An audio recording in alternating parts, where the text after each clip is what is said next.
So the Congress says Singh is king and the BJP says the Prime Minister must go. Is there a middle ground possible between these two positions? In fact, the government today is virtually daring the opposition to bring in a no-confidence motion. Some rumours even suggested that the Prime Minister could seek a trust vote, till the Finance Minister, Mr. Chidambaram, said, "We already enjoy the confidence of the people and the Parliament, so we don't need to do that."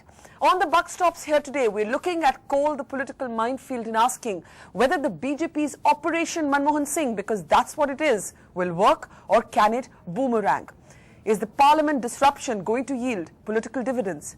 And are we inevitably, one way or the other, hurtling towards a midterm poll? That's certainly, it seems, what the opposition or a section of the opposition wants. Let's introduce our panel on the buck stops here this evening. We're joined by Senior Leader of the Congress Party and Minister in the Government, Ashwini Kumar. We're also joined by Senior Leader of the BJP and somebody who has, in fact, since 2010 been working on what's come to be called as Coalgate, Rajya Sabha Member of Parliament of the BJP, Prakash Javadekar. We're also joined by Senior Leader of the Biju Janata Dal, Jay Panda, who's often written interestingly about the frequent disruptions in Parliament, so it would be interesting to get his perspective on this debate. Joining us, Naresh Gujral, Senior Leader of the Akali Dal and ally of the BJP. Will the NDA stay united? We'll be asking him that. And joining us outspoken as ever, Senior Advocate in the Supreme Court, Dushyant Dave. Ashwini Kumar, I'd like to start with you.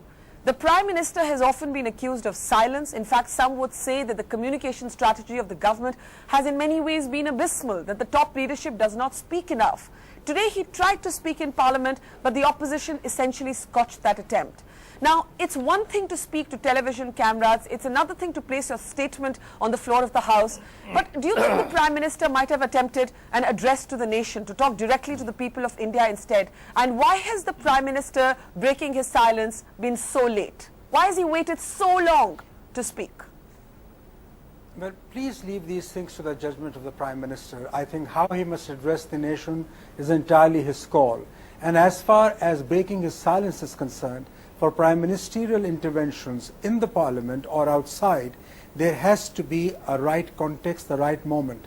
When all persuasions to let the Parliament function failed, the discredit for which must belong entirely to the BJP, the Prime Minister thought that he had to put the record straight. And I must tell you, Barkha, in the long statement that he has given, not only has he demolished the case made out against his ministry as coal minister and against himself, but he's also put to rest any suggestion of wrongdoing on the part of anyone as far as coal mine allocation is concerned.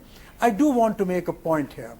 The leaders of the BJP, commenting on the Prime Minister's statement, used some very, very low language, and I think it is most unfortunate for the distinguished leaders of the BJP, leaders of the opposition of the BJP, to resort to such language. It does not advance their cause, nor does it advance the prestige of the office that they hold.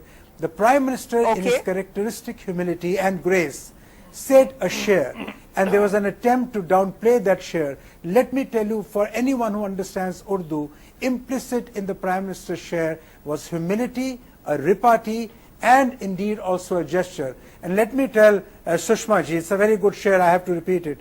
Nek madam, बहुत जल्द वो वक्त आएगा जब हमें जीस्त के अदवार पर रखने होंगे, जिंदगी के असूल पर रखने होंगे, अपनी जिल्लत की कसम, आपकी इज्जत की कसम, हमको ताजीम के मयार बदलने होंगे, हमको पॉलिटिक्स के पैमाने बदलने होंगे. This is my advice to Sushma ji. I was just going to say it's nice to see poetry is still a part of political discourse, but as I was saying in the beginning, this is not the poetry of friendship, romance or courtship, it's the poetry of battle. And Sushma Swaraj had her own share and her own share-o-shairi for what the Prime Minister said, and she virtually said that he was in a sense a Beabru spirit. But my share is in response to Sushma's explanation. It is, she did not say it was a Beabru spirit. Please understand the share of the Prime Minister. He said, if I open my mouth, the questions that you are raising against me will fall flat and will hurt you more. So his humility and his grace, his restraint in political discourse is what he was trying to explain. He said, don't take my silence as my weakness. Humility and decency are signs of strength, Barkha, as all of us know. It is never a sign of weakness. I am appalled by what Sushma said today.